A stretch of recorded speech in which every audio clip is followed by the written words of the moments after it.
புதுச்சேரியில் முதலமைச்சர் யார் என்பதில் கடந்த ஒரு வார காலமாக காங்கிரஸில் குழப்பம் நீடித்து வருகிறது. இந்த சூழலில் டெல்லி சென்று திரும்பிய முன்னாள் மத்திய அமைச்சர் நாராயணசாமி, முன்னாள் முதல்வர் வைத்திலிங்கம் உள்ளிட்ட தலைவர்களுடன் ஆலோசனையில் ஈடுபட்டுள்ளார்.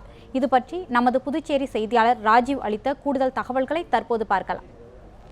புதுச்சேரி மாநிலத்தில் நடந்து முடிந்த சட்டசபை தேர்தலில் காங்கிரஸ் திமுக கூட்டணி 17 இடங்களில் வெற்றி பெற்று தற்பொழுது பெரும்பான்மை பலத்தோடு புதுச்சேரியில் ஆட்சி அமைக்க உள்ளன. இந்நிலையில் புதுச்சேரி காங்கிரஸ் கட்சியில் அடுத்த முதல்வர் யார் என்பதில் தொடர்ந்து இழுபறி நீடித்து வருகிறது. குறிப்பாக சொல்ல வேண்டும் என்றால், முன்னாள் மத்திய அமைச்சராக இருக்கக்கூடிய நாராயணசாமி மற்றும் மாநில தலைவராக இருக்கக்கூடிய நமச்சிவாயத்திற்கும் இடையே கடுமையாக மறைமுகமாக போட்டி நிலவி வருகிறது. இந்நிலையில் இந்த இரண்டு பேருமே நேற்று முன்தினம் டெல்லியில் முகாமிட்டு மேலிட தலைவர்களை சந்தித்து தங்களுக்கு முதல்வர் பதவி வேண்டும் என்று ஆலோசனையில் ஈடுபட்டதாக தகவல்கள் தெரிவிக்கின்றன.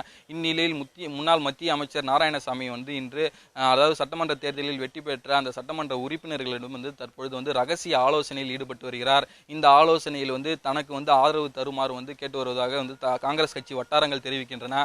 எதுவாக இருந்தாலும் இன்று மாலை அல்லது நாளைக்குள் மேலிட பார்வையாளர்களான குலாம் நபி ஆசாத் மற்றும் முகுல் வாஸ்னிக் ஆகிய இருவர் புதுச்சேரி வர உள்ளனர். அவர்கள் புதுச்சேரி இந்த சட்டமன்ற உறுப்பினர்களுடன் ஆலோசனை நடத்தி அந்த ஆலோசனைக்கு பிறகு டெல்லி சென்று அகில இந்திய தலைமையிடம் அந்த கருத்துக்களை தெரிவிக்க உள்ளனர். அதற்கு பிறகு அகில இந்திய தலைமை யாரை முதல்வராக அறிவிக்கிறதோ அதை இவர்கள் இரண்டு பேருமே ஏற்றுக்கொள்ள வேண்டும்.